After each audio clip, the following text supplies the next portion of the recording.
खबर शामिल करते हैं जोर सैटेलाइट टीवी के डिस्ट्रिक्ट रिपोर्टर सैयद राशिद हुसैन शाह, जिला ठट्टा। मीरपुर साकरू टाउन कमेटी मीरपुर साकरू पाकिस्तान पीपल्स पार्टी के उम्मीदवारों की कामयाबी के लिए पाकिस्तान पीपल्स पार्टी की जानिब से शहर में जलसा का इनेकाद किया गया, जिसमें पाकिस्तान पीपल्स पार्टी जिला ठट्टा सदर सादिक मेमन, अब्दुल हमीद पनहोर, अब्दुल गनी भगियार, मोहम्मद हुसैन हदियो, पाकिस्तान पीपल्स पार्टी तालुका सदर मुश्ताक भगियार और टाउन कमेटी के नामजद उम्मीदवारों समेत शहरियों की बड़ी तादाद शरीक हुई। इस मौके पर खिताब करते हुए मुकर्रीरीन ने कहा कि पाकिस्तान पीपल्स पार्टी अवामी पार्टी है जिसने हमेशा आवाम की भलाई के लिए काम किया है।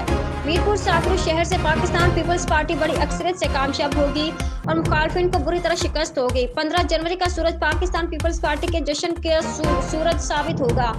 उन्होंने मजीद कहा कि पाकिस्तान पीपल्स पार्टी ने अपने दौर में रिकॉर्ड काम कराए, जिसकी वजह से आधे जिला में बना मुकाबले कामयाब हो चुकी है।